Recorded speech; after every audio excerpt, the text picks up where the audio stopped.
एक गौरैया पक्षी देखा आपने? एक पक्षी होता है, उसका नाम होता गौरैया। एक बड़ी सुंदर एक कथा मैंने कहीं पढ़ी थी कि गौरैया पक्षी समुद्र के तट पर एक वृक्ष पर उसका घोंसला था, वहां वो रहता था। और जो वृक्ष था वो एक मंदिर के परिसर में था, समुद्र के तट पर। तो गौरैया पक्षी ने अपना संपूर्ण जीवन मंदिर में जो भी प्रसाद आदि गिर जाता था या हवन आदि की सामग्रियां जो गिर जाती थी, उन्हीं को पाकर के उसने अपना पूरा जीवन निकाला।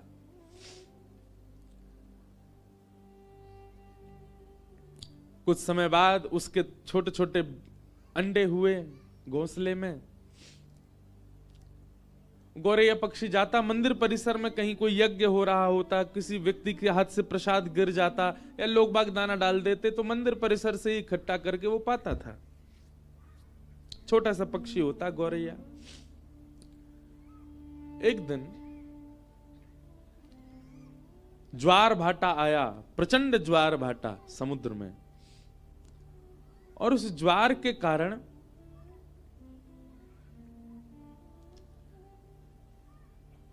घोंसला जो वृक्ष के ऊपर था वहां तक लहरें आ गई समुद्र की, और वो घोंसला लेकर के समुद्र भीतर चला गया। गौरैया पक्षी जब लौट करके आई तो उसने देखा कि मेरा घोंसला तो चला गया।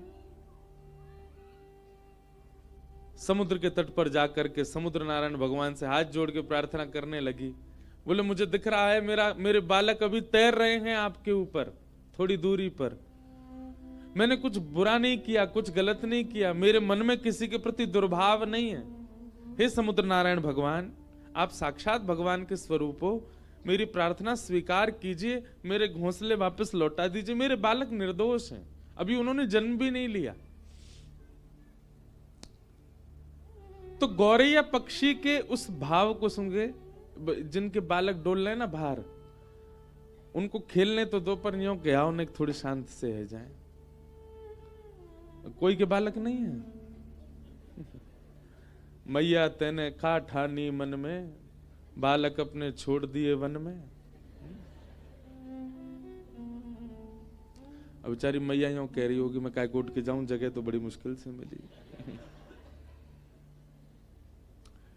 तो गौरैया पक्षी जब समुद्र नारायण से प्रार्थना करने लगी और अपने भाव कहने लगी, तो वैसे तो समुद्र कभी प्रकट होते नहीं, पर आज प्रकट हो गए। और प्रकट होकर के समुद्र नारायण बोले हंसते हुए, गौरैया पक्षी,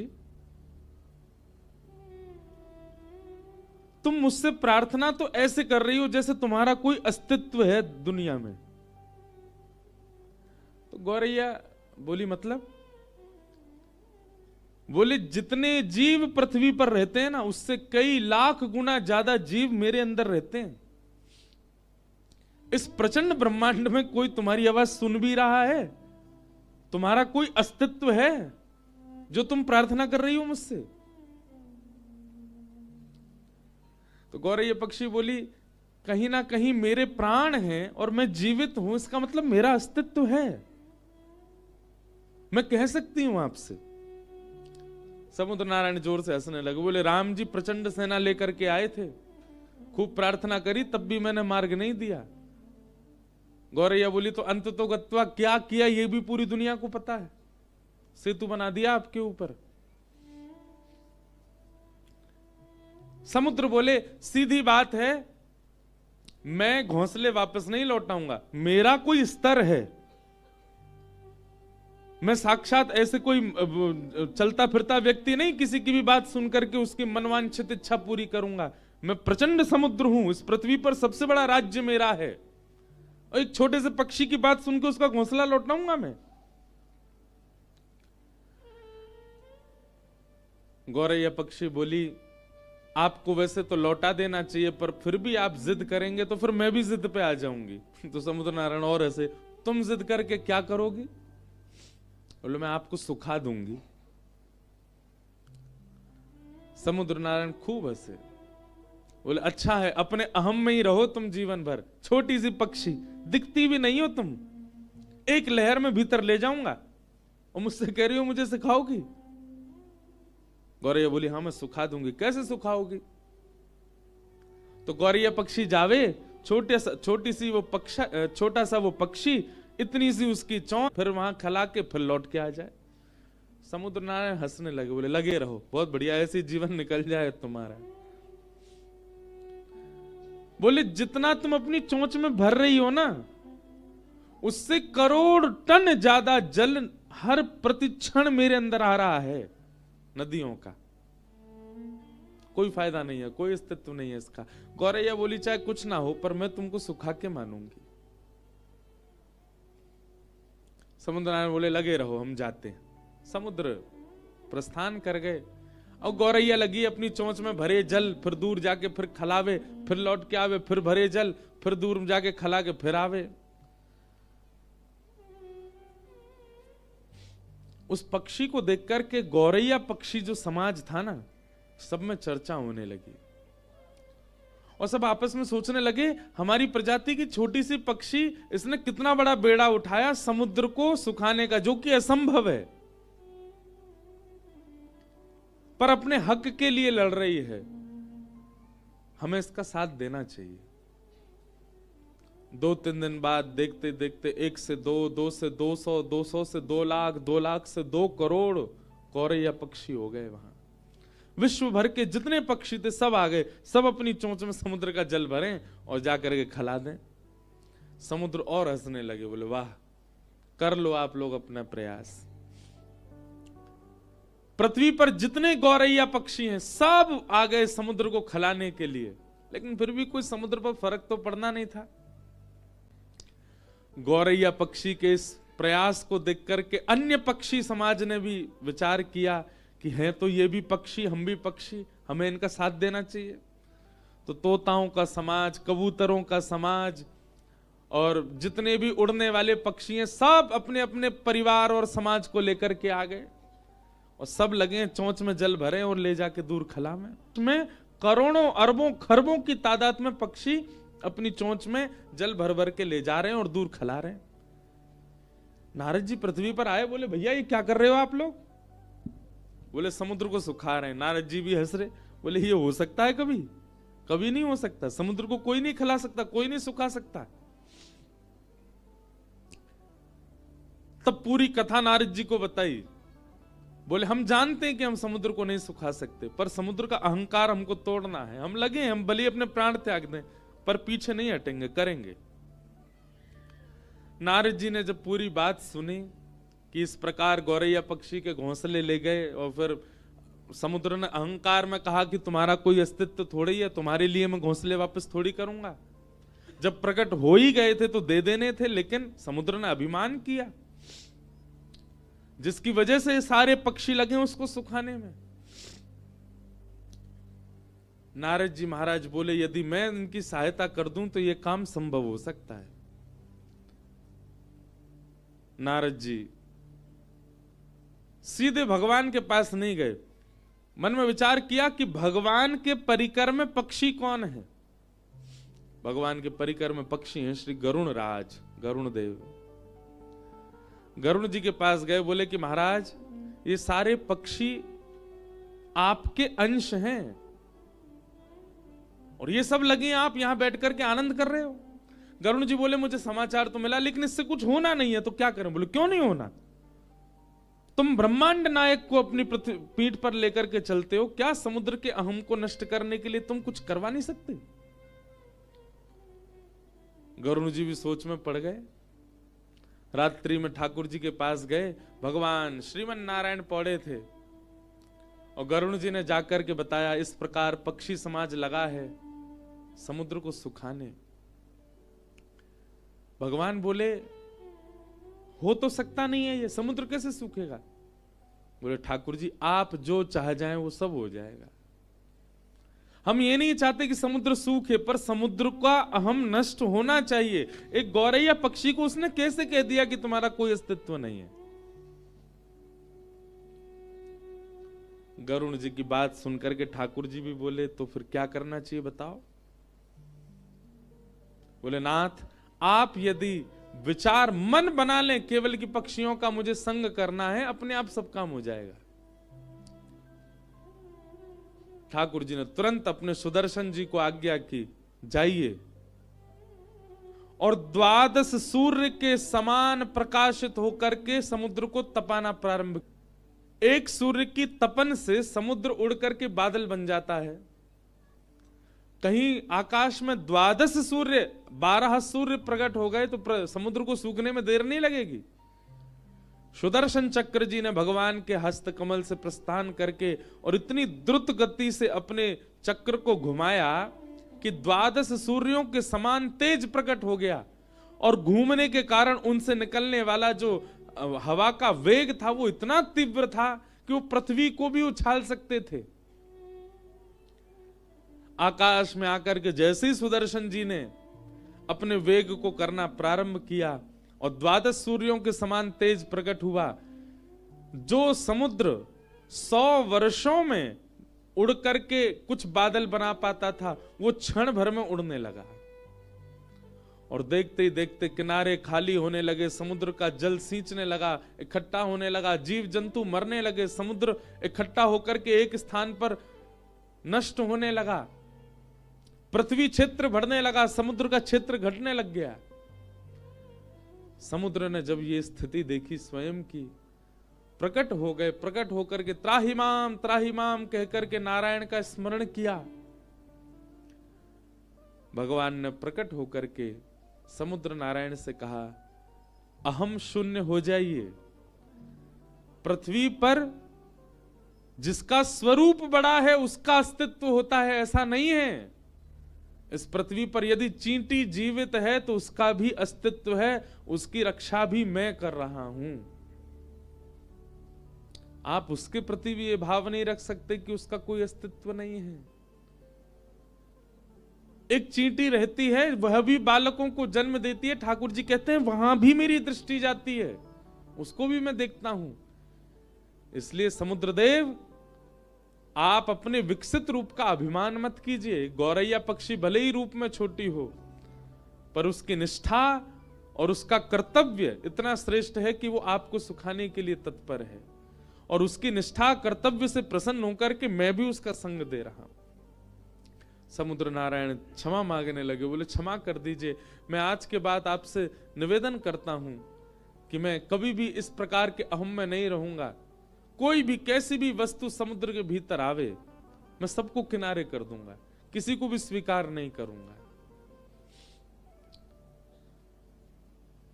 तब भगवान ने ही कहा कि पहले गौरैया का घोंसला लौटाओ, और फिर समुद्र नारायण जो कि इतने विशाल रूप के हैं, वे अपनी लहरों में गौरैया के उस घोंसले को लेकर के गए और गौरैया के चरणों में जाकर के अर्पित किया। सब पक्षियों के नेत्र सजल हो गए। ठाकुर जी सबकी सुनते हैं, सबकी मानते हैं, सबका भाव रखते हैं। बोलो भक्तवत्सल भगवान की। तो जिसके रक्षक स्वयं सुदर्शन चक्रधारी हैं, उसको कोई मार सकता? कोई कितना भी बलशाली क्यों ना आ जाए, वो कुछ नहीं कर पाएगा।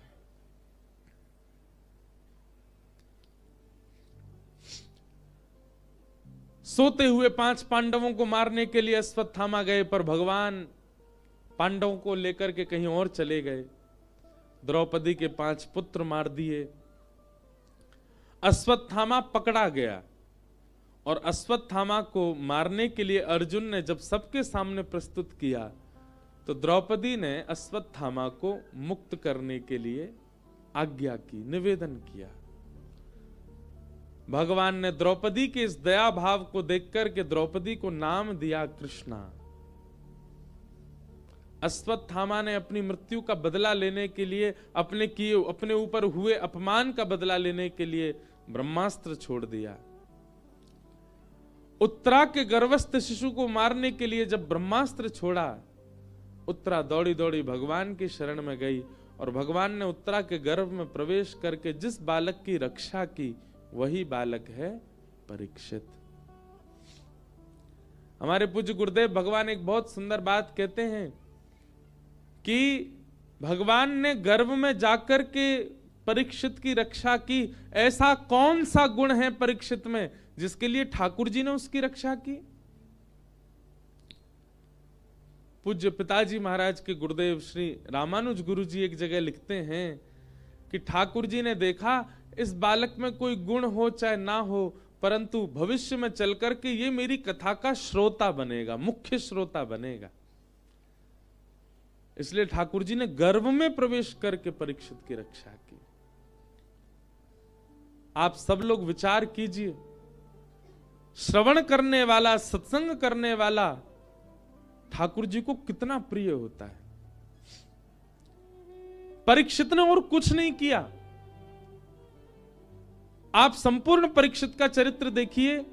परीक्षित ने एक सुदृढ़ राज्य में रह करके राज शासन किया जो कि पूर्व से ही व्यवस्थित था, उसको कुछ व्यवस्था करनी नहीं पड़ी। क्यों भगवान ने परीक्षित को बचाया? क्या कारण था परीक्षित की रक्षा का? क्योंकि कहीं ना कहीं ठाकुर जी जानते हैं कि वो कथा का श्रोता है, उसके कथा श्रवण करने से करोड़ों जनमानस को कथा श्रवण करने को मिलेगी, इसलिए ठाकुर जी ने उसकी रक्षा की। बंधुओं, इस बात को सुनकर के कभी कभी मुझे ऐसा अनुभव होता है, आपको भी होना चाहिए। हम अपने जीवन में कई ऐसी परिस्थितियों से बच करके आए जहां हमारी मृत्यु सामने खड़ी थी। मैंने भी अपने 27 वर्ष के जीवन में कई ऐसे अनुभव किए हैं कि जहां मृत्यु सामने थी,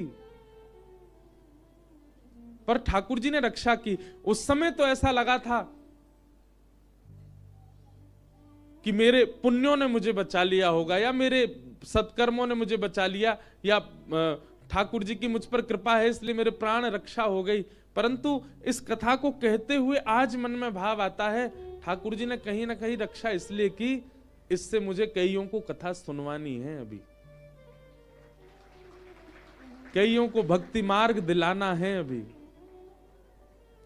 आप सबकी भी रक्षा इसीलिए हो रही होगी, यजमानों की रक्षा भी इसीलिए हो रही होगी।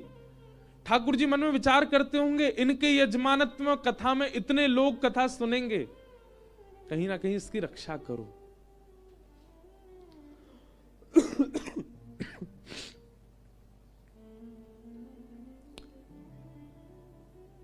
जब भक्ति का प्रचार, भक्ति का प्रवाह आपका उद्देश्य बन जाता है तो ठाकुर जी भी आपके रक्षक बन जाते हैं।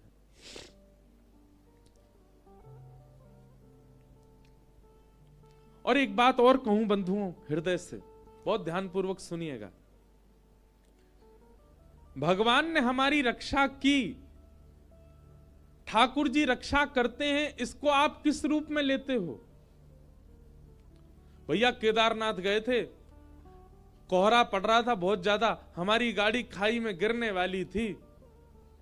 अचानक से ड्राइवर ने ब्रेक लगा दिया, बोले पता नहीं आगे रास्ता दिख नहीं रहा। रात भर खड़े रहे, जैसे ही सुबह हुई कोहरा थोड़ा सा छटा तो हमने क्या देखा, हम तो खाई में ही खड़े थे, जरा भी नेक आगे बढ़ जाते तो गिर जाते। महादेव ने बड़ी रक्षा की हमारी। ये रक्षा नहीं है। ठाकुर जी आपकी रक्षा करते हैं, इसका मतलब ये ना समझें कि इस प्रकार की घटनाओं से रक्षा, वह भी रक्षा है, परंतु विशेष रूप से ठाकुर जी की रक्षा किसे कहेंगे आप?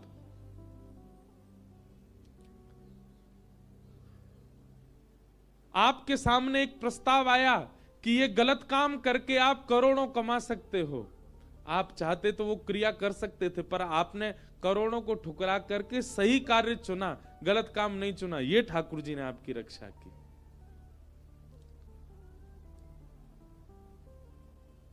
आपके सामने गलत मार्ग आ गए, जिन मार्ग पर जाकर के आप बहुत कुछ हासिल कर सकते थे अपने जीवन में, धन संपत्ति वैभव ऐश्वर्य, पर आपने सतमार्ग को चुना, गलत मार्ग को नहीं। सतमार्ग में रूखी रोटी खाना हमको प्रिय है, गलत मार्ग पर जाकर के 56 भोग नहीं खाना है। इस प्रकार से अपने सतमार्ग को चुनना एक प्रकार की ठाकुर जी के द्वारा आपकी रक्षा है। कई लोग अपने जीवन में दूषित मार्ग अपना लेते हैं, उसके बाद बहुत संपत्ति, बहुत धन, बहुत ऐश्वर्य उनके जीवन में आ जाता है, परंतु वे अंदर ही अंदर जानते हैं कि हम इस स्थिति में कैसे आए, गलत मार्ग चुन करके आए। एक प्रकार से यही मानो कि ठाकुर जी ने उनकी रक्षा नहीं की, पर व्यक्ति एक गलत मार्ग ना चुन करके सदमार्ग चुनता है। भले ही एक छोटे से घर में रहता है, 100 गज के मकान में रहता है, केवल एक समय की रोटी खा पाता है, परंतु उसको इस बात का गर्व है कि मैंने गलत मार्ग नहीं चुना। असली रक्षक उसी के थे ठाकुर जी।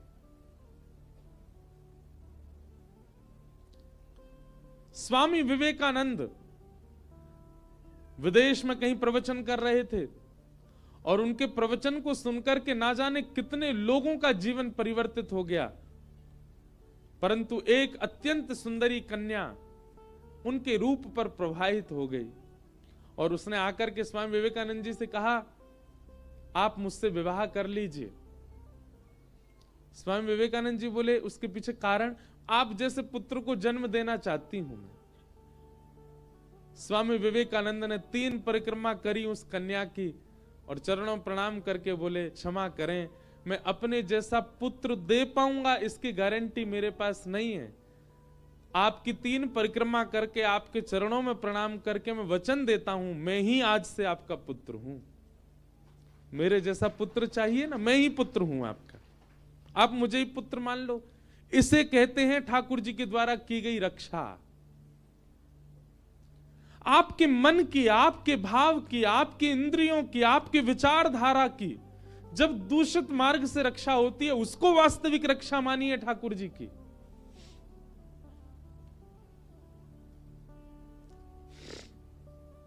आपके सामने अवसर था कुछ गलत करने का, पर आपने फिर भी स्वयं को रोक लिया। ठाकुर जी आपकी रक्षा कर रहे हैं। आपके सामने अवसर आया और उस अवसर को जान आपने विचार किया, कोई देख तो रहा नहीं है, कर लो। समझ जाना ठाकुर जी की दृष्टि नहीं है आपके पास, इसलिए आप उस क्रिया को करने में सक्षम थे।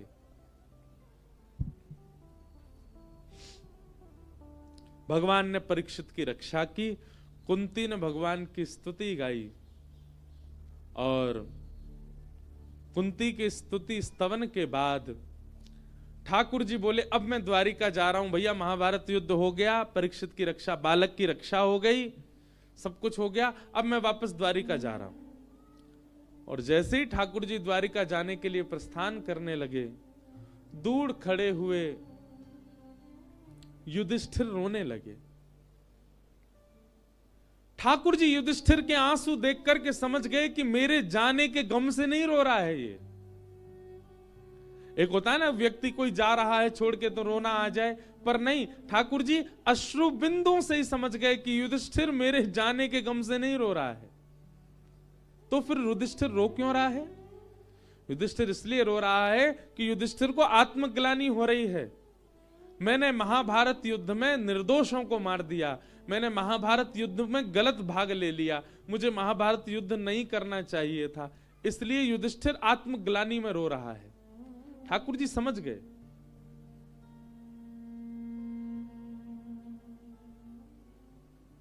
बंधु एक बात बताएं, अधिकतर ठाकुर जी के सामने जाकर के रुदन करने वाले लोग आत्मग्लानि के ही होते हैं। कोई गलत करने के बाद ठाकुर जी को देख के रोने लग जाता है। संसार से हारा व्यक्ति जब ठाकुर जी को देखता है तो रुदन करता है, नाथ मेरे साथ क्या हो रहा है। आत्मग्लानि में रुदन करने वाले लोग ज्यादा आ जाते हैं ठाकुर जी के सामने। पर एक बात कहें, कभी ठाकुर जी की याद में नीर बहा के देखो, कभी उन्हीं के लिए रुदन करके देखो। बंधुओं, जो आत्मग्लानि में रोते हैं ठाकुर जी के आगे कि मेरे साथ संसार ने धोखा दिया, मुझे लोग छोड़ के चले गए, या मेरे साथ ऐसा हुआ, आप उस समय ठाकुर जी के सामने खड़े होकर के रो करके ठाकुर जी को यह बता रहे हो कि आपसे बड़ा था संसार मेरे लिए। अरे उस समय यह विचार करो ना, सबने छोड़ दिया, पर उनका द्वार तो अभी भी खुला आपके लिए। एक सामान्य से व्यक्ति ने अपने ऊपर, आपके ऊपर से अपना हाथ हटा दिया, परंतु जगत नियंता जगदाधार तो अभी भी आपकी सुन रहा है, सामने खड़ा है, तो फिर रोना क्यों? आप रो शायद इसलिए रहे हो कि आपने संसार को ठाकुर जी से बड़ा माना था। कोई व्यक्ति आपको छोड़ करके चला गया, मतलब वो उस व्यक्ति के लिए रुदन ठाकुर जी के सामने जाके करके आप ठाकुर जी को यह बता रहे हो कि वो व्यक्ति बहुत बड़ा था आपके लिए, ठाकुर जी से बड़ा था।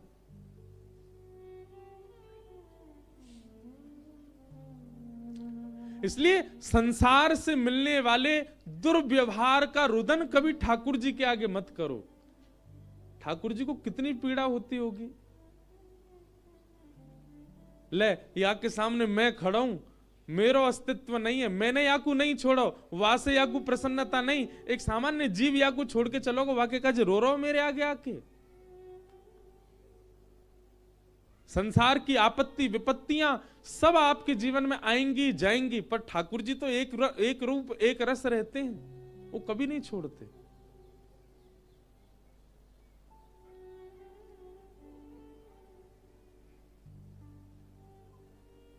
युधिष्ठिर जी रोने लगे। ठाकुर जी समझ गए कि आत्मग्लानि में रो रहा है।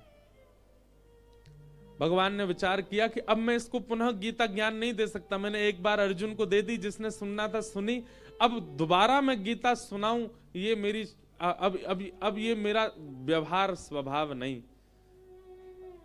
और ठाकुर जी जहां मौन हो जाते हैं वहां उत्तर भक्त देता है। और भगवान युधिष्ठिर को लेकर के गए हैं भीष्म पितामह के पास।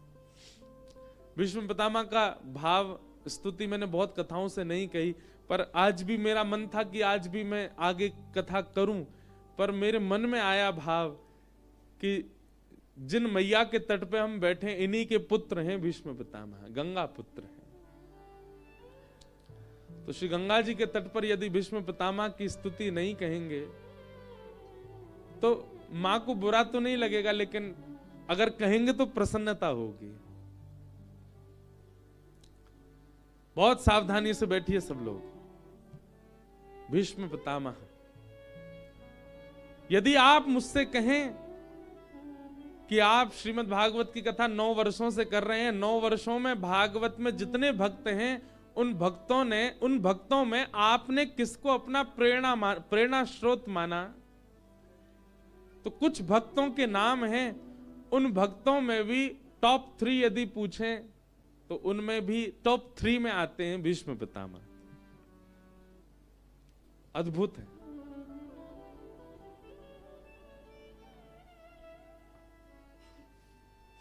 बहुत सावधानी से सुनिएगा। भीष्म पितामह बाणों की सैया पर लेटे हैं, परंतु उनके पिता के द्वारा मिला हुआ इच्छा मृत्यु का वरदान,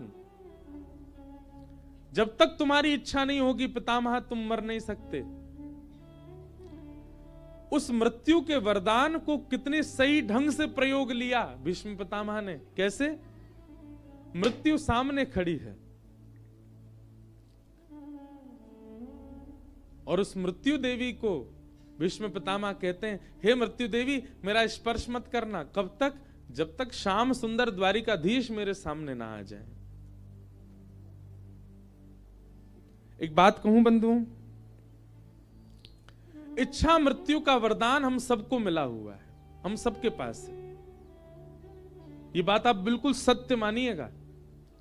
इच्छा मृत्यु का वरदान मुझे भी मिला है, आपको भी, हम सबको इच्छा मृत्यु का वरदान मिला है, परंतु हमने कभी मृत्यु की इच्छा ही नहीं करी। साइलेंट कर लो भैया जिसका भी फोन बज रहा है।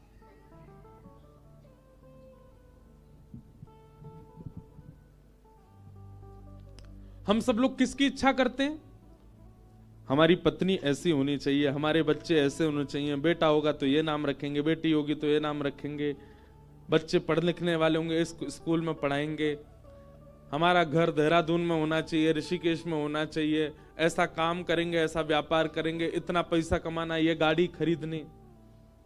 ये सारी इच्छाएं हमारी होती हैं, पर इस जीवन का जो अकाट्य सत्य है मृत्यु, उसकी हमने कभी इच्छा नहीं करी। आप कहोगे महाराज जी इसलिए कथा नहीं सुन रहे हैं आपकी कि आप यूं बताओ कि मरवे की इच्छा करो। हमारी बात समझिएगा।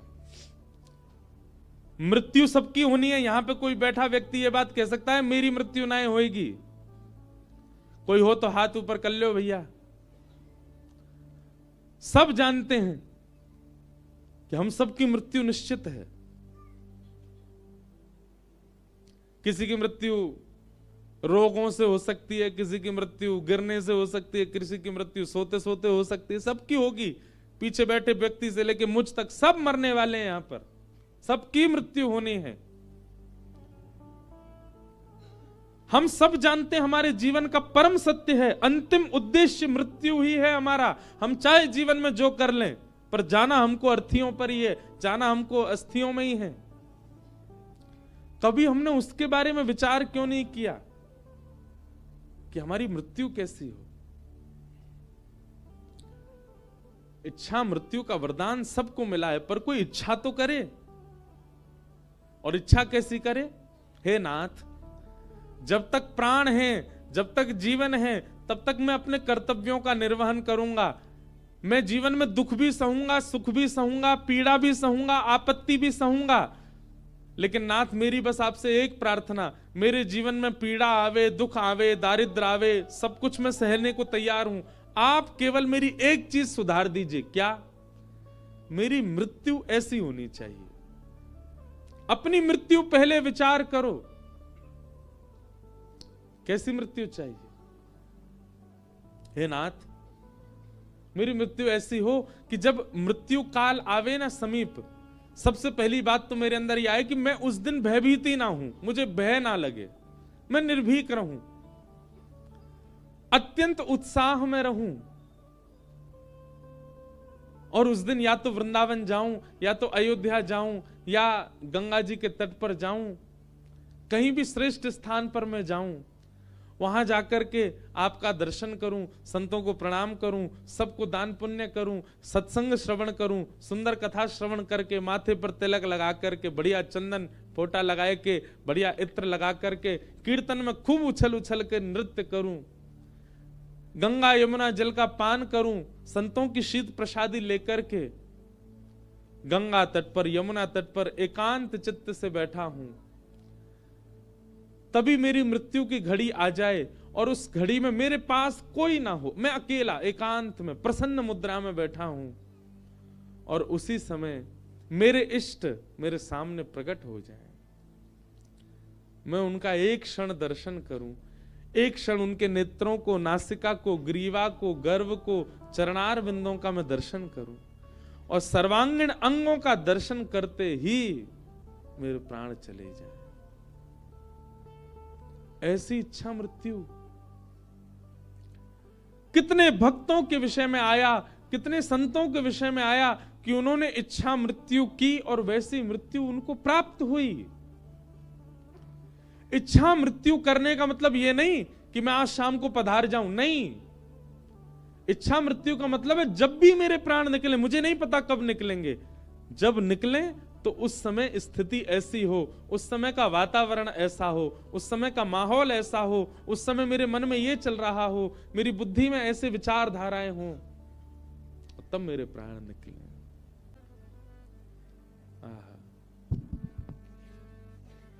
एक बहुत सुंदर एक भाव है, मैं गाता हूं कथा में, यह भी इच्छा मृत्यु हो सकती है। अच्छा, मेरे बताने से इच्छा मृत्यु नहीं करनी है, स्वयं विचार करो।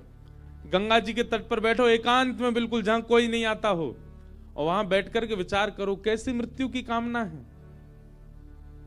घबराइए मत इस बात से, आपके सोचने से उसी समय। और एक और बात सुनिए, जब तक भय लग रहा है तब तक सोचना भी नहीं।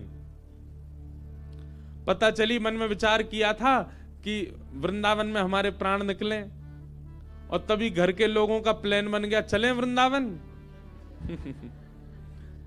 अरे नहीं यार, अभी नहीं, अभी तो बहुत काम करने मुझको, ऐसा मत कर लेना, हाथ जोड़ रहा हूं, मुझे पाप लगेगा। बोले तेने यार ऐसी बात बताई, लोग वृंदावन आवे थे डर रहे हैं अब।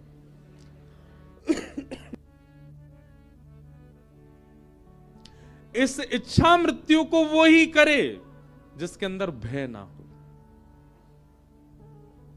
हमने तो विचार किया है, हमारा कन्फर्म है कि हमको ऐसे, और हमें यह भी विश्वास है, हर दिन कथा करते हैं, हर दिन विश्वास और तीव्र होता है कि ऐसा ही होगा।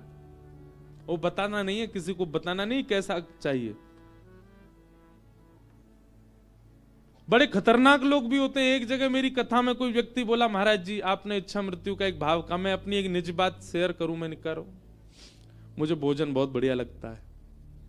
मैंने आज मन में विचार किया कि जिस दिन मेरे प्राण निकलें उस दिन सुबह सुबह जलेबी खाऊं, कचौड़ी खाऊं, बेड़ई सब्जी खाऊं, दोपहर के राजभोग में बढ़िया मेरे पास में मक्के की रोटी, सरसों का साग बने, चटनी से लगा के पाऊं।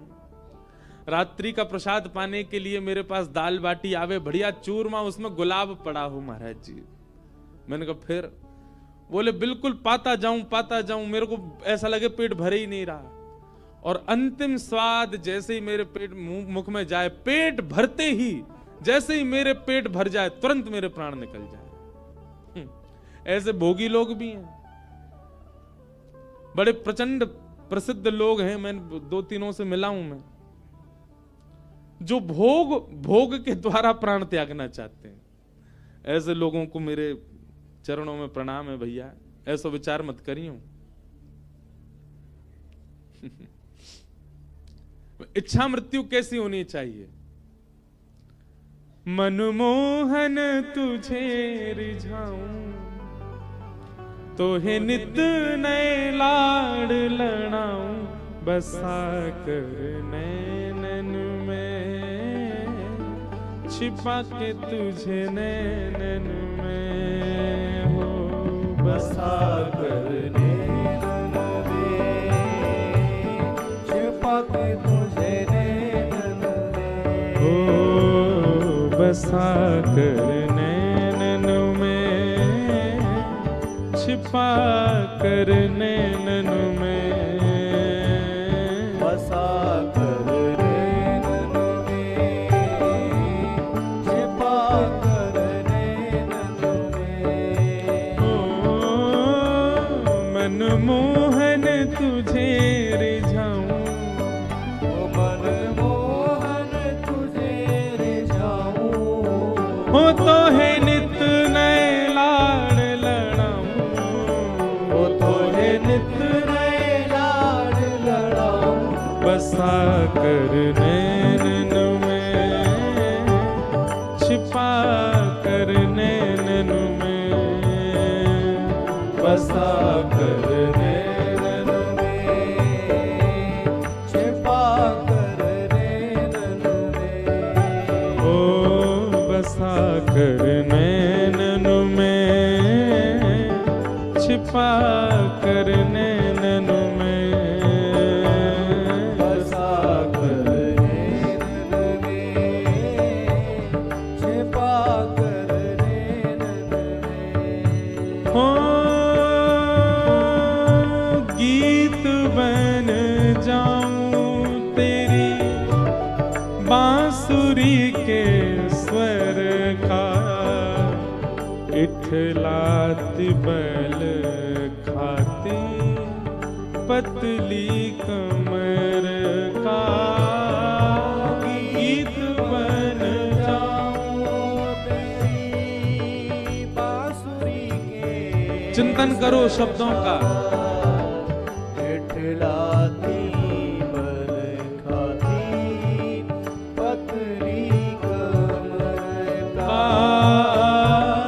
गीत बन जाऊं तेरी बांसुरी के स्वर का, इठलाती बल खाती पतली कमर का, गीत बन जाऊं तेरी बांसुरी के स्वर का, इठलाती बल खाती पतली कमर का।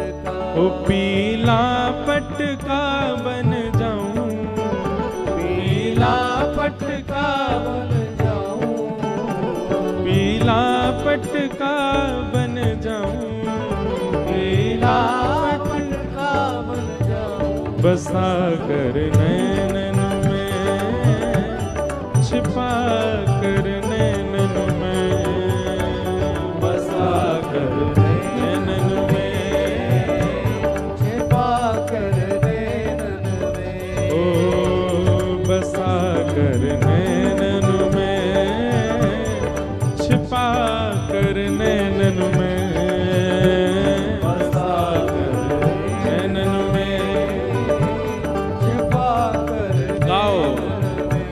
मनमोहन तुझे रिझाऊं, मनमोहन तुझे रिझाऊं, ओ तोहे नित नए लाड लड़ाऊं, ओ तोहे नित नए लाड लड़ाऊं, बसा कर नैनन में, छिपा कर नैनन में, बसा कर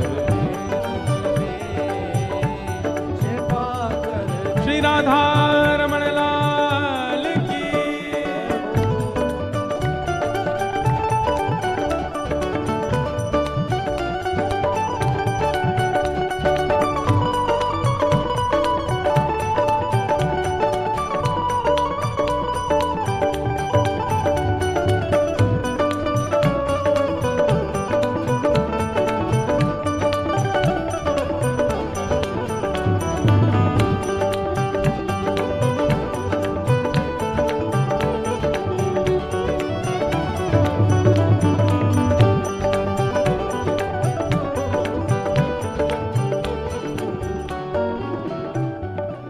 एक बात कहूं बंधु, आप कहोगे महाराज जी आप ऐसी बात कर रहे हो कि हम ठाकुर जी के पटका बन जाएं, ठाकुर जी के बांसुरी का स्वर बन जाएं। ये सब तो निर्जीव होते हैं, इनमें कोई प्राण थोड़ी होते हैं। पर बंधु एक बात कहें, हमारे भक्ति परंपरा में ठाकुर जी के श्री अंग पर जावे वाली जो भी वस्तु है सब में प्राण है। उस बात का एक प्रमाण दें, श्रीमद वल्लभाचार्य जी महाराज अपने श्री ठाकुर जी का नित्य भोग पधराते थे। एक बार 3 लोग रोते रोते गए महाप्रभु जी के पास। बहुत सावधानी से इधर देखो, सब लोग सुनो। जिन लोगों को लगता है मुकुट में प्राण नहीं है, माला में प्राण नहीं है, कुंडल में प्राण नहीं है, वंशी प्राण नहीं, ये सब निर्जीव केवल और केवल श्रृंगार है। 3 लोग रोते रोते गए तो श्रीमद वल्लभाचार्य जी महाराज उनसे पूछने लगे, भैया तुम रो क्यों रहे हो? अब बहन मैं कथा करूं कि टाटा करूं? बैठ जाओ। तो इधर देखो, महाप्रभु जी बोले आप रो क्यों रहे हो, क्या बात है? कुछ नहीं बोले, बस एक ही बात बोले, हमें सेवा से दूर मत करो, हमें सेवा से विलग मत करो, हमें सेवा से बाहर मत करो। महाप्रभु जी बोले कौन सी सेवा से दूर कर रहा है तुमको कोई, क्या बात है, स्पष्ट बताओ। तो तीनों बस रोते रहे, हमें सेवा से दूर मत करो। थोड़ी देर बाद श्रीमद वल्लभाचार्य जी महाराज ने जब नेत्र बंद करके ध्यान लगाया तो क्या पता चला पता है? कि रसोई घर में ठाकुर जी के लिए प्रसाद बन रहा था, और प्रसाद के लिए जब भात बनाने के लिए चावलों को धोया जा रहा था, उनका माण जब अलग किया जा रहा था चावलों का, तो माण अलग करते समय चावल में से 3 दाने माण के साथ नाली में बह गए, और वे तीनों ही रूप धारण करके आए और महाप्रभु जी से बोले हमें सेवा से दूर मत करो। मतलब जब तक वस्तु भगवत सन्निधि में नहीं जाती तब तक वह निर्जीव है, पर भगवत सेवा में आने के बाद उसमें प्राण होते हैं। वो कोई ना कोई दैविक, कोई ना कोई वैदिक, कोई ना कोई भक्त है। इसीलिए हमारे श्री लाल जी का जब भी श्रृंगार होता है, मुकुट को भी प्रणाम करके पधराया जाता, वंशी जी को भी प्रणाम करके पधराया जाता, माला भी प्रणाम करके पधराई जाती है। ठाकुर जी के श्री अंग पर आने वाली पोशाक भी, उसमें भी यही भाव होता है कि कोई वैष्णवी ठाकुर जी के ऊपर आए हैं आज, ठाकुर जी को धगवे के काजे। ठाकुर जी की मसनद भी उठाते हैं ना, तो उसको भी ऐसे प्रणाम करते हैं, जय हो गादी जी को प्रणाम, मसनद जी को प्रणाम, झारी जी, बंटा जी, सबको जी लगा करके, मतलब उनमें प्राण है। इसलिए ये विचार मत करना कि महाराज जी कह रहे हैं वंशी बने, पटका बने, ये तो निर्जीव होते हैं, ये सब में प्राण होते हैं। अपनी भक्ति साधना से आप वंशी बन सकते हैं। वंशी कौन है? भगवान की, स्वयं महादेव वंशी बन करके आए हैं ठाकुर जी की। घुंघरू बनूं जो तेरी पायल का प्यारे, पल पल चूमा करूं चरण तुम्हारे।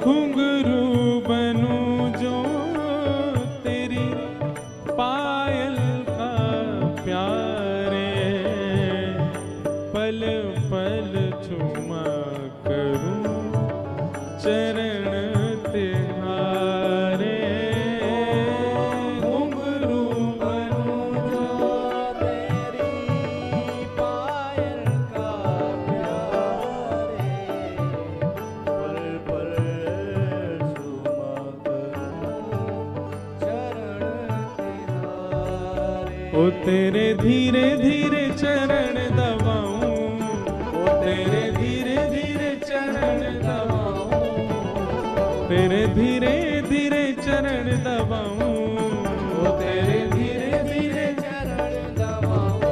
बसा कर नैनन में, छिपा कर नैनन में, बसा कर नैनन में, छिपा कर नैनन में, ओ बसा कर नैनन में, छिपा कर नैनन में, बसा कर नैनन में, छिपा कर नैनन में। ओ मनमोहन तुम्हें रिझाऊं, मनमोहन तुम्हें रिझाऊं, ओ तोहे नित नए लाड लड़ाऊं, ओ तोहे नित नए लाड। कैसे?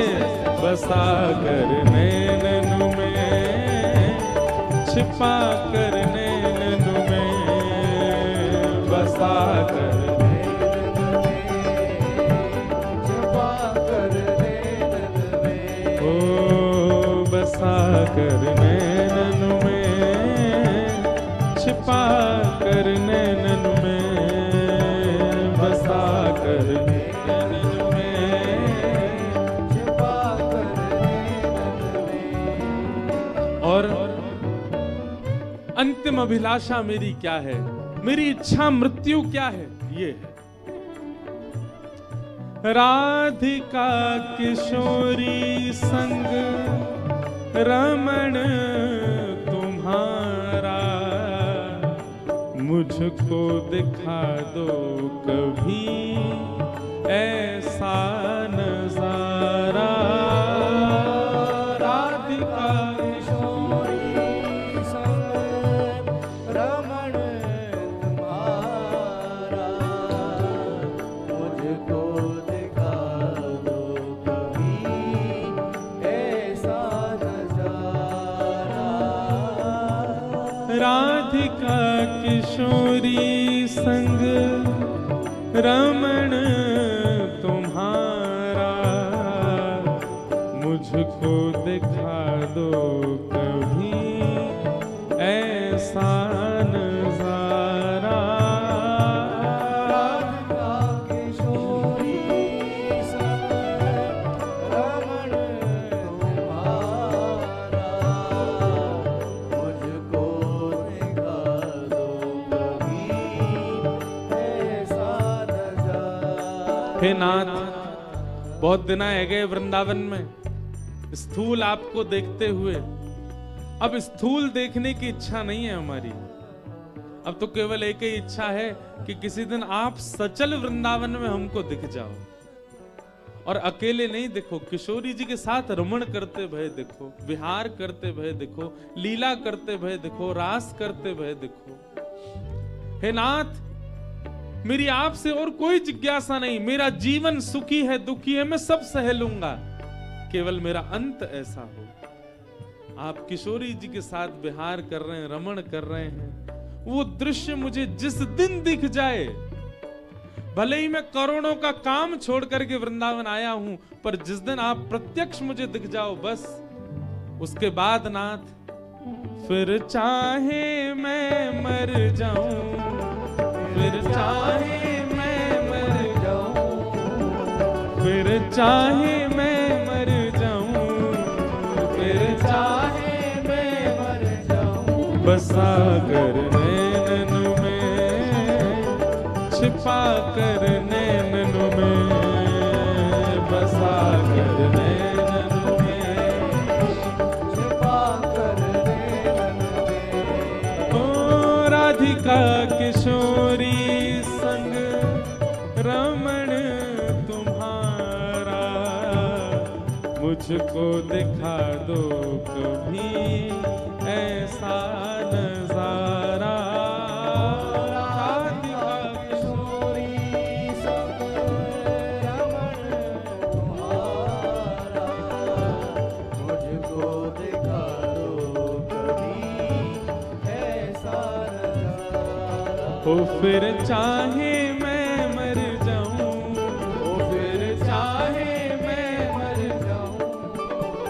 फिर चाहे मैं मर जाऊं, फिर चाहे मैं मर जाऊं, बसा कर नैनन में, छिपा कर नैनन में, बसा कर नैनन में, छिपा कर नैनन में, ओ बसा कर नैनन में, छिपा कर नैनन में, बसा कर नैनन में, छिपा कर नैनन में, ओ बसा कर नैनन में, छिपा कर नैनन में, बसा कर नैनन में, छिपा कर नैनन में, हाँ बसा कर नैनन में, छिपा कर नैनन में, बसा कर नैनन में।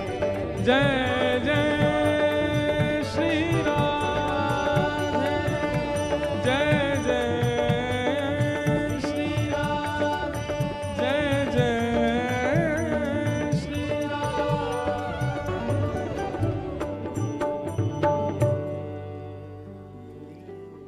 आज गंगा जी के तट पर हम आपसे निवेदन कर रहे हैं बंधु,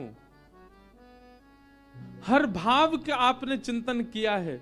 जीवन कैसा हो, पत्नी कैसी हो, बच्चे कैसे हो, धन कैसा हो, घर कैसा हो, व्यापार कैसा हो, ये सब वह वस्तु है जो संसार में रहना सिखाती है।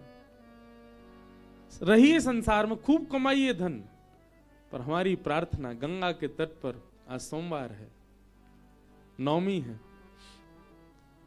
अपनी इच्छा मृत्यु का चिंतन करके जाओ, कैसी मृत्यु की कामना है, और गंगा जी से प्रार्थना करो, जीवन चाहे जैसा भी दीजिए, मृत्यु ऐसी ही हो हमारी।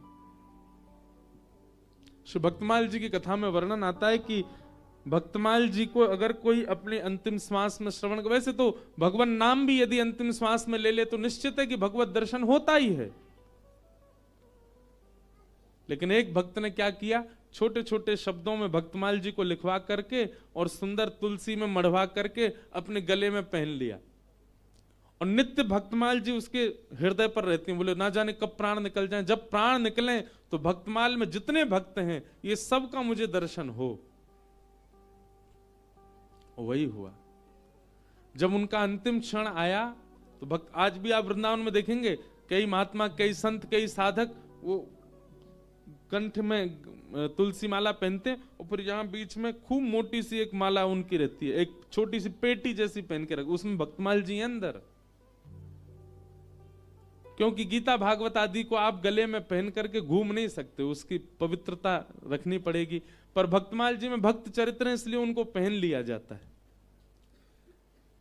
और भक्तमाल जी कंठ में धारण करके, एक भक्त थे उनके प्राण निकलने का समय आया, कंठ में भक्तमाल थी, जैसे ही प्राण निकलने का समय आया, ना तो बच्चे दिखे ना पत्नी परिवार, कोई नहीं था। कौन दिख रहे हैं? श्री ध्रुव जी महाराज, श्री प्रहलाद जी महाराज, श्री हितरवंश महाप्रभु, स्वामी श्री हरदास जी महाराज, सब भक्तों के दर्शन होने लगे और सब भक्त उनका हस्त कमल पकड़ करके बोले चलो अब अपने पिया के देश जाने का समय। जिनकी भूमि पर हम बैठे हैं, वैसे तो ये भूमि महादेव की है, गंगा जी की है, पर इस भूमि पर बैठ के जिन्होंने खूब भजन साधना की, हनुमान प्रसाद पोद्दार जी, उनका एक बहुत सुंदर पद है, चलवा पिया के देश,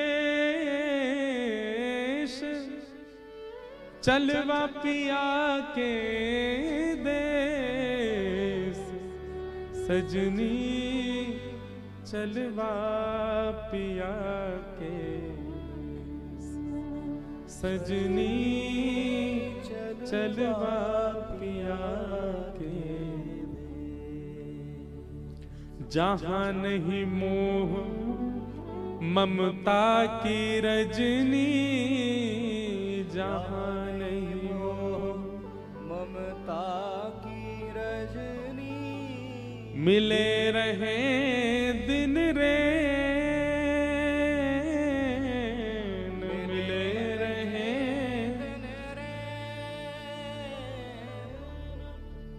चलवा पिया के देश, चलवा पिया के देश, सजनी चलवा पिया के देश, सजनी चलवा पिया के देश।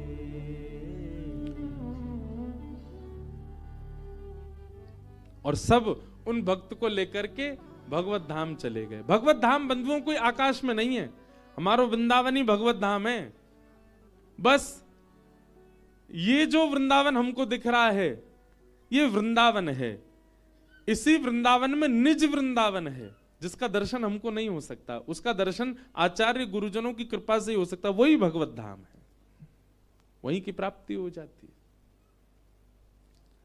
भीष्म पितामह अपनी इच्छा मृत्यु से कहते हैं भले ही रोम रोम में प्राण लगे पर मैं ऐसे प्राण नहीं त्यागूंगा। बोले प्राण कब निकलेंगे हमारे? बोले जब सामने संग चक्र गदा पद्मधारी सामने मेरे आके खड़े हो जाएंगे, उनको नेत्रों से भर के देख लूंगा, उनको अपने रोम रोम में जब मैं बसा लूंगा तब मेरे प्राण निकलेंगे। मृत्यु देवी सामने खड़ी है, हाथ जोड़ के स्पर्श नहीं कर पा रही भीष्म पितामह का, क्योंकि उनकी इच्छा मृत्यु है।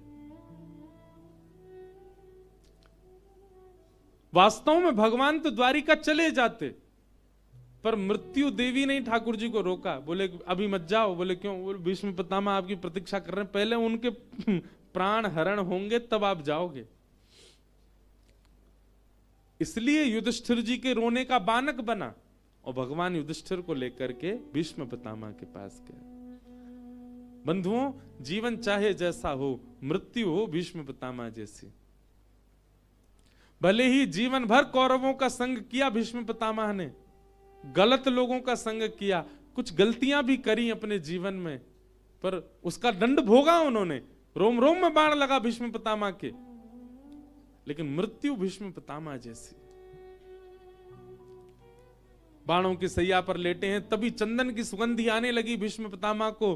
थोड़ा नेत्र खोल करके देखा तो दूर से पीतांबरी लहरा रही है, थोड़ा और समीपता से देखा तो मोरपिच्छ दिखने लगा, सुंदर मुकुट दिखने लगा, श्याम वर्ण की कांति चलती हुई आ रही है भीष्म पितामह की ओर। पितामह आनंदित हो गए, वाह जय हो, बस अब मेरा जीवन सार्थक हो जाएगा। सामने आकर के ठाकुर जी खड़े हो गए। भीष्म पितामह दर्शन करने लगे। पहले पांडवों को कुछ ज्ञान उपदेश किया और वह ज्ञान उपदेश करने के बाद पितामह भीष्म बोले पांडवों अब तुम सब किनारे हो जाओ, मुझे मेरा काम करने दो जिसकी मैं प्रतीक्षा कर रहा हूं। बोले क्या करना? ठाकुर जी सामने आओ मेरे। भीष्म पितामह लेटे थे, सामने ठाकुर जी आगे, कहो। बोले मुझे इच्छा मृत्यु का वरदान है, जब तक मेरी इच्छा नहीं हो मैं प्राण नहीं त्याग सकता। आप मेरे सामने खड़े रहो, मैं आपके रोम रोम का दर्शन करूंगा और जब मेरी इच्छा हो जाएगी, जब मैं तृप्त हो जाऊंगा आपके दर्शन से, अपने प्राण त्याग दूंगा। ठाकुर जी बोले जे भले आए हम, देख तो रहे 10 साल तक तो खड़ी रहेंगे हम यहीं पे। इच्छा मृत्यु भैया कितने दिन की इच्छा कर सके। ठाकुर जी सामने खड़े हो गए। ठाकुर जी का मुखमंडल थोड़ा सा मुरझा गया कि मैं वैसे इतने दिनों से द्वारिका से दूर हूं, अब जे ये और भीष्म पितामह जन कितने दिन लगाए को मृत्यु करवे में। ठाकुर जी के मुखमंडल पर जैसे ही थोड़ी सी मुरझाहट आई तो भीष्म पितामह बोले ए सुनिए, ये मुरझाया हुआ चेहरा नहीं देखना मेरे। क्षताम कलेवरम यावदिदं हिनुम्य प्रसन्न हासारुणलोचलोल्लस मुखाम्भुजो ध्यान पतश्चतुर्भुज। मुस्कुराइए ठाकुर जी, ऐसे मुरझाए हुए से खड़े मत हो। ठाकुर जी ने मुस्कान लगे, अरे नेक और मुस्कुराए दो। ठाकुर जी नेक और मुस्कुराए, बोले ऐसे नहीं, इतना मुस्कुराओ कि आपके गाल दोनों गोल गोल हो जाएं, इतनी जोर से मुस्कुराओ। प्रसन्न हासारुणलोचलोल्लसत्, मेरे लोचनों को आपके सुंदर गालों के दर्शन हो फूलते भय गालन के, ऐसे प्रसन्न होके खड़े भाई। ठाकुर जी जोर से मुस्कुरा रहे हैं। भगवान भीष्म पितामह बस ऐसे ही खड़े रहो, अब देख लूं आपको जरा। कैसी मृत्यु भीष्म पितामह की। कहां मृत्यु मातम होती है, कहां मृत्यु शोक होता है, पर भीष्म पितामह ने अपनी मृत्यु को उत्सव मना लिया। भैया जितने तिलक लगावे वाले बैठे हैं, कंठी मारा वाले बैठे हैं, नाम जप करवे वाले बैठे हैं, कथा सुनवे वाले बैठे हैं, हमारो भजन सार्थक तब मानो जब मृत्यु मातम नहीं मृत्यु उत्सव है जाए। आप गए तो भले ही लोगों के नेत्रों में अश्रु थे, पर जब गए तो स्वयं के मुखमंडल पर प्रसन्नता थी। जाना सबको है, भीष्म पितामह ऐसे ही गए। और भीष्म पितामह ने भगवान की स्तुति गाई। इतिमतिरुपकल्पिता वितृष्णा भगवत सात्वत पुंगवे विभुम्ने स्वसुखमुपगते क्वचिद् विहर्तुं प्रकृतिमुपेयुषि यद्भव प्रवाह त्रिभुवन कमनं तमालवर्णं रविकर गौरवराम्बरं दधाने वपुरलककुलावृताननाब्जं विजय सखेरतिरस्तु मेन वैद्या युधितुर्गर्जो विधुम्न वेश्वक कचलुलितश्रमवार्यलङ्कृतास्ये मम निशितशरैर्विभिद्यमानः त्वच विलसन् कवचेस्तु कृष्ण आत्मा। गंगा पुत्र भीष्म पितामह ने स्तुति गाई और स्तुति सुनकर के भगवान प्रसन्न हो गए और संपूर्ण स्तुति का गान करके उत्तरायण का समय हुआ, मकर संक्रांति जिसे कहते हैं, भीष्म पितामह ने ठाकुर जी को देखते देखते अपने प्राण भगवान में विलीन कर दिए। बोलो भक्त वत्सल भगवान। आज की कथा से भैया यही है कि इच्छा मृत्यु का वरदान मांगो ठाकुर जी से। अब हम कथा क्रम को थोड़ी शीघ्रता से आगे लेके चले।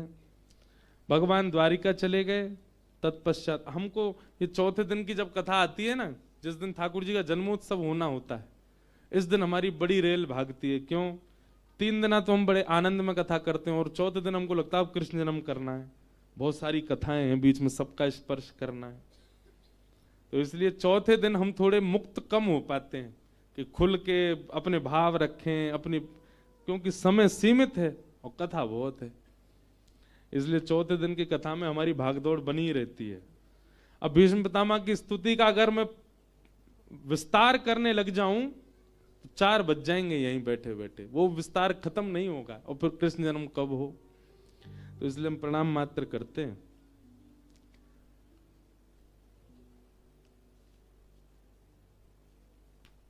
भगवान द्वारिका चले गए।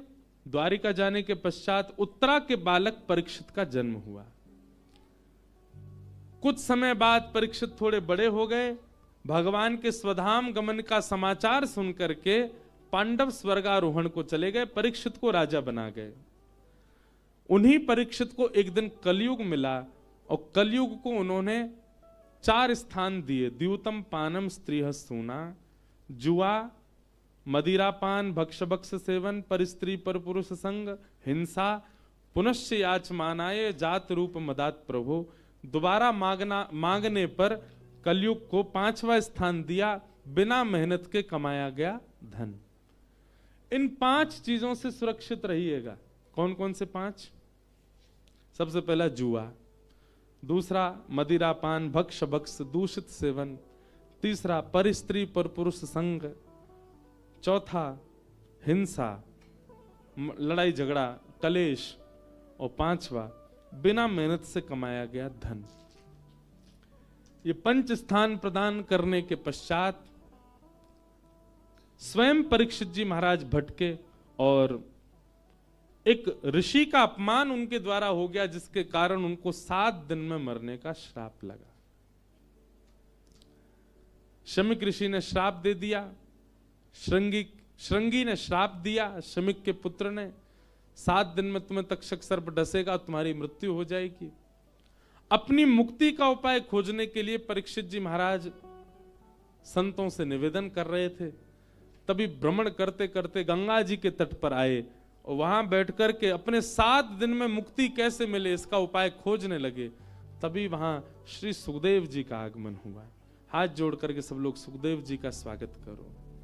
कि तत्रा भवद भगवान व्यास पुत्रो यदच्छया गामटमानो नपेक्ष अलक्षलिंगो निजलाभतुष्टो मृतस्य वालैरवधूतभेश। श्री सुखदेव जी महाराज की। सुखदेव जी का आगमन हुआ। यहीं थोड़ी दूर पर ही सुखतीर्थ है, सुखताल, जिसे सुखतीर्थ ही उसका नाम है। वहां पर परीक्षित जी को श्री शुकाचार्य जी ने कथा सुनाई। शुकाचार्य जी आए, परीक्षित जी ने चरणों में प्रणाम करके कहा, जल्दी मरने वाली की मुक्ति का उपाय बताओ। तब शुकाचार्य जी ने कहा कि तुम मुक्ति चाहते हो, मुक्ति के लिए 7 दिन की आवश्यकता नहीं होती, मुक्ति के लिए तो 1 क्षण बहुत है। सावधानी से सुनना। सुखदेव जी कहते हैं, बोले परीक्षित तुम कह रहे हो 7 दिन में तुम्हारी मृत्यु होने वाली है, पर मुक्ति के लिए 7 दिन की अवधि की आवश्यकता नहीं है, 1 सेकंड मैं भी चला जाता हूं, 7वें दिन फिर आऊंगा और 7वें दिन तक्षक सर्प जब तुम्हें डस रहा होगा, वो तुम्हारी मृत्यु का जो अंतिम क्षण होगा, उस क्षण में मैं तुम्हें मुक्ति दिला दूंगा। क्यों? मुक्ति के लिए कुछ नहीं करना, केवल क्या करना, अंते नारायण स्मृति, अपनी अंतिम श्वास में नारायण बोलना है बस, अपनी अंतिम श्वास में श्री कृष्ण बोलना है बस, अपनी अंतिम श्वास में भगवान का कोई भी नाम बोल दो, तुम्हें मुक्ति मिल जाएगी। कितनी बड़ी विडंबना की बात है। आपने जीवन भर क्या किया, सब एक तरफ, अंतिम क्षण में अगर आपने भगवान नाम ले लिया तो आपके जीवन के सारे बुरे कर्मों को नजरअंदाज करके आपको मुक्ति दे दी जाएगी। आप कहोगे महाराज जी ये तो बहुत गलत है ना, किसी व्यक्ति ने जीवन में किसी के साथ किसी को मारा, किसी को लूट लिया, किसी के साथ बहुत बुरा किया, इतना बुरा कार्य उसने किया और वो अंतिम श्वास में नारायण बोल करके मुक्ति प्राप्त कर लेगा। यही तो विडंबना है। क्या? हर एक बात बहुत ध्यान से सुनिएगा, सब वेद प्रमाण हैं, सब शास्त्र प्रमाण हैं, सब संत प्रमाण हैं। व्यक्ति कितना भी प्रयास कर ले, जब उसकी मृत्यु समीप आती है ना, वो ठाकुर जी को ऐसे भूल जाता है जैसे याददाश्त चली गई हो, उसको नाम ही याद नहीं आता। वो बार बार सोचेगा, वृंदावन में जिनका दर्शन करते थे उनका नाम क्या था, आएगा ही नहीं याद। राम कृष्ण हरि नारायण गोविंद मधुसूदन मुकुंद मुरारी, ये सारे नाम भूल जाता है वो व्यक्ति। जन्म जन्म मुनि जतन कराही, अंत नाम कही आवत नाही। अंत में नाम याद नहीं आता ठाकुर जी का। तो कोई व्यक्ति अगर यह विचार कर रहा है कि अंतिम क्षण आवे तो मैं भगवान नाम गा लूंगा, मुक्ति तो मिल ही जाएगी, याद ही नहीं आएगा। आप कहेंगे तो फिर याद किसको आता है? जिसने अपनी युवावस्था से, बाल अवस्था से, कुमार अवस्था से ठाकुर जी को याद किया हो, खूब स्मरण किया हो, खूब ठाकुर जी को भजा हो, वही अपने अंतिम काल में ठाकुर जी को याद कर सकता है। और जाने भजन करना ही शुरू किया 50 के बाद, ठाकुर जी शमशान में थोड़ी आमेंगे मिलवे वैसे। लेकिन जिसने बचपन से भजन किया होगा उसको 55 में ठाकुर जी जरूर मिल जाएंगे। और जाने भजन ही 55 में शुरू किया है। बुरा नहीं मानना, बड़े बुजुर्ग यहां जो बैठे हैं, आप लोगों को नहीं कह रहा हूं मैं, मेरा संकेत उन लोगों के लिए जिन्होंने 55 तक नहीं किया, 55 के बाद शुरू किया। 55 के बाद भजन शुरू करते हैं तो ठाकुर जी भी उसको ज्यादा सीरियस लेते नहीं, उसके भजन को। बोले रहने दे, तू मत करे, ना ही करे तो ठीक है। पूरा जीवन तो तेने निकाल दिया ऐसो आराम में, और जब इंद्रियां शिथिल हो गई, इंद्रियां कोई काम की ना बची, तो उन इंद्रियन ते मोह को भज रहा है। जब इंद्रियां बलवान थी तब तो तेने खूब भोग भोगे, तब तो खूब धुआं उड़ाए, तब तो खूब पीरो पीरो पानी पियो। और अब जब दांत नाए बचे हैं, जीभ नाए बची है, खुल्ल खुल्ल कर रहे हैं, फेफड़ा सबरे बर्बाद है गए, चलो फिरो जावे नाए बिना लाठी के। अब कहा सोच रहे हैं, बोले अब चलो ठाकुर जी की शरण में हम बे, पूरा शरीर सड़ाए के अब लाओ मेरे पास। ठाकुर जी भी कहते होंगे धरो रे या कोने में, तेरो भजन लगेगा ही ना। जिसने जीवन भर भजन किया होता ठाकुर जी उसी को स्वीकार करते हैं, और जो सब तज करके। इसलिए भैया अगर आप यहां कथा में बैठे हैं और आपकी आयु बहुत कम है, अपने आप को सौभाग्यशाली मानिए कि इतनी जल्दी ठाकुर जी आपको स्वीकार कर रहे हैं। क्योंकि एक समय निकल जाने के बाद जब आप भक्ति मार्ग में आते हैं तो ठाकुर जी फिर कहते हैं कि अब कोई फायदा नहीं, जब चिड़िया चुग गई खेत, अब क्या फायदा।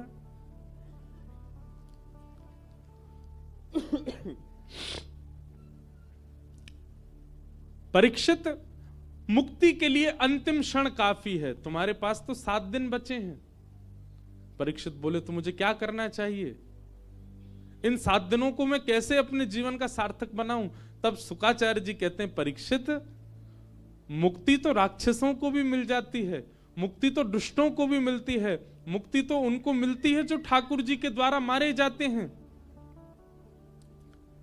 तुम भक्त हो, हम भक्त हैं, हम भक्तों को मुक्ति की कामना नहीं होती, हम तो भक्ति मांगते हैं। परीक्षित जी महाराज कहने लगे मुक्ति भक्ति में अंतर क्या है। बोले मुक्ति का मतलब होता है शरीर त्यागने के बाद, मृत्यु के बाद भगवान का जब दर्शन होता है उसको मुक्ति कहते हैं। और भक्ति किसे कहते हैं, बोले शरीर में रहते हुए जीवित अवस्था में जब भगवान का दर्शन होता है उसको भक्ति कहते हैं। मुक्ति की कामना मत करो, भक्ति की कामना करो। तुम्हारे पास 7 दिन बचे हैं, इन 7 दिनों में तुम भक्ति का मार्ग चुनो ताकि मृत्यु होने से पहले ही तुमको ठाकुर जी दिखें। ये गलत कॉन्सेप्ट है कि मुक्ति मिलेगी वैकुंठ में तब भगवान के दर्शन होंगे, नहीं, हम अपनी भक्ति से अभी दर्शन करेंगे।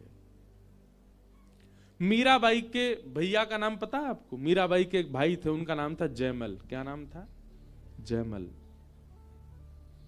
जयमल जी का चरित्र बहुत सुंदर है। जयमल जी जो थे वे चतुर्भुज भगवान के उपासक थे,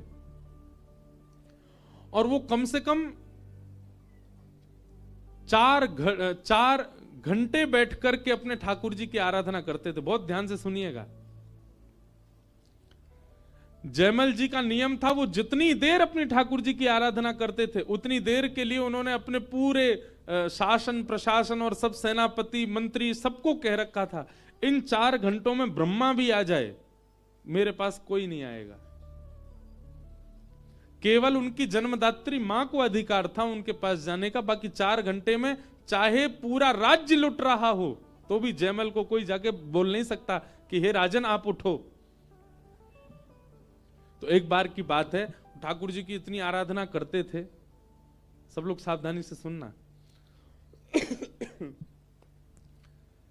एक उनके दुश्मन राजा थे, उनको ये बात पता चली कि दिन भर के ये 4 घंटे ऐसे हैं जिसमें जयमल भक्ति करता है, भजन करता है, और उस समय कोई भी जाकर के जयमल को उठा नहीं सकता। अगर हम अपनी सेना तैनात करके उसी समय में 4 घंटे के भीतर अगर आक्रमण कर दें और पूरे नगर पर कब्जा कर लें तो जयमल कुछ नहीं कर पाएगा। और उन्होंने वही किया। राजा ने रात में ही अपनी पूरी सेना चारों ओर से घेर लिया उस नगर को, और सुबह वो घड़ी प्रारंभ हुई जिस समय जयमल अपने भजन में जाते थे। तो जयमल जी जैसे ही अपने भजन में गए तुरंत आक्रमण, उनके नगर पर आक्रमण हो गया।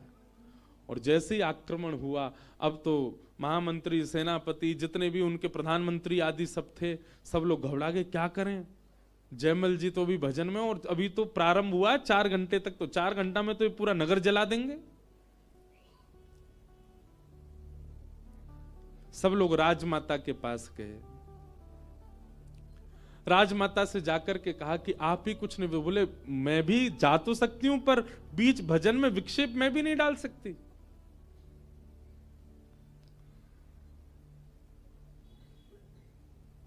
भजन कर रहे थे जयमल जी, और जब राजमाता गई तो वो अद्भुत अद्भुत ध्यान में थे। मतलब एक आध स्वर से वो ध्यान से निकलने वाले नहीं थे, ऐसी स्थिति में थे। तब राजमाता ने जाकर के जयमल से प्रार्थना की, बेटा पूरे नगर पर आक्रमण हो गया है, तुम कुछ निर्देशन दो, नहीं तो हमारा पूरा नगर जल जाएगा। जयमल जैसे तैसे अपने ध्यान से बाहर आए और आकर के कहा, अगर कोई और भगवत संबंधी आवश्यक कार्य होता तो मैं उठ जाता, पर राज्य की रक्षा तो मैं थोड़ी करता हूं, मेरे ठाकुर जी करते। आप चिंता मत करो मैया, ये सब रक्षा करेंगे। और जयमल जी अपने पुनः ध्यान में चले गए।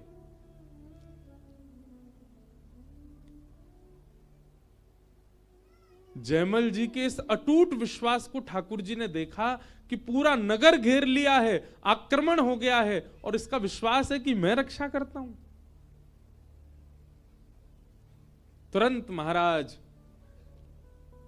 भगवान चतुर्भुज भगवान ने 2 भुज रूप धारण किया, जयमल जी के भांति मुकुट धारण किया, कवच पहन लिया, बिल्कुल श्याम वर्ण के श्री ठाकुर जी एक धुरंधर राजा के रूप में प्रकट हो गए। और प्रकट होकर के तुरंत घुड़साल में गए और जयमल का जो घोड़ा था उसी घोड़े पर बैठे, और बैठ करके ना जाने कैसे उस महल की अटारी पर ले गए, क्योंकि महल के द्वार बंद थे, सेना लगी थी नीचे कि बाहर की सेना भीतर ना आ जाए। अटारी पर ले गए और अटारी पर जाकर के घोड़े से ऐसी छलांग मारी, छलांग मार करके गए और जाकर के महाराज कोई प्रहार नहीं किया, ना तलवार चलाई ना धनुष बाण चलाए। ठाकुर जी ने केवल बीच सेना में जाकर के, वहां दुश्मन सेना सब देख रही है, अरे ये इकलौता कोई राजा आ रहा है। थोड़ी सी धूल जैसे ही शांत हुई, ठाकुर जी ने जाके केवल अपनी कटाक्ष नेत्रों से अपने नेत्र घुमा करके पूरी सेना को देख लिया। और जैसे ही ठाकुर जी ने अपने कटाक्ष नेत्रों से देखा, सेना ने ठाकुर जी को देखा, सब खड़े खड़े ही मूर्छित हो गए। और मूर्छित होकर के जैसे ही देखा कि पूरी सेना मूर्छित हो गई, ठाकुर जी वापस गए और जाकर के मंदिर में व्यवस्थित हो गए। यहां जयमल जी के 4 घंटे की आराधना पूरी हुई। जयमल जी बोले अब तो नगर पूरा जल गया होगा, नष्ट हो गया होगा। मंत्री आदियों से पूछा, हाँ भाई क्या रिपोर्ट? सबने कहा, बोले भगवान आक्रमण तो हुआ पर अभी तक एक भी बाण नहीं चला बाहर से। जयमल जी बोले क्यों? बोले हमने अनुमान लगाया तो सेना तो बहुत है, इतनी सेना है कि हमारा पूरा राज्य नष्ट हो जाएगा, परंतु पता नहीं क्यों अभी तक आक्रमण नहीं हुआ। जयमल जी ने अपने कवच आदि पहने, कवच आदि पहन करके अपने घोड़े को बुलवाया तो कहा, अरे महाराज घोड़ा तो बहुत हाँफ रहा है, घोड़े में से सुंदर सुगंधी आ रही है, घोड़े के पैर पूरे कीच कीचड़ और धूल में सने हुए, मानो घोड़ा कहीं गया था। जयमल जी बोले ये कैसे संभव हो सकता है? जयमल जी फिर भी बैठ गए। मुख्य द्वार खुला, जैसे जयमल बाहर गए, बाहर जाकर के देखा तो पूरी सेना तो चारों ओर खड़ी है मारने के लिए, पर सब मूर्छित पड़े हैं। और मूर्छा भी कैसी, कोई मृतक नहीं है, केवल मूर्छित पड़े हैं। जयमल जी ने जाकर के जब देखा, सब मानो विरह में हैं, हाँ नाथ हाँ नाथ हाँ नाथ कहती पूरी सेना। जयमल जी ने जाकर के जो मुख्य राजा था उससे जाकर के बात की, उसके ऊपर थोड़ा पानी का छिड़काव किया, वो होश में आया। बोले क्या बात है, तुम सेना लेके आए, तुमने आक्रमण क्यों नहीं किया और ये सब मूर्छित क्यों पड़े हैं?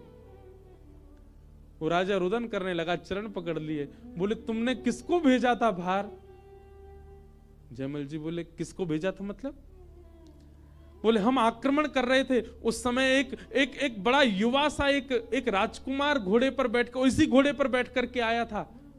उसके अद्भुत कटाक्ष, उसका रूप लावण्य ऐसा, घुंघराले केश, ऐसी सुगंधी महक रही थी पूरे रणभूमि में। अरे उसका रूप देख करके हम सब न्योछावर हो गए हैं। हम सदा के लिए तुम्हारे दास बने रहेंगे, कभी आक्रमण नहीं करेंगे, सदा तुम्हारे राज्य की सेवा करेंगे, बस हमारी एक मनोकामना पूरी कर दो, मुझे और मेरी पूरी सेना को एक बार फिर से उस राजकुमार का दर्शन करा दो। जयमल जी समझ गए, बोले कि भैया ऐसे रूप के प्रति आसक्ति किसी मानव की नहीं हो सकती।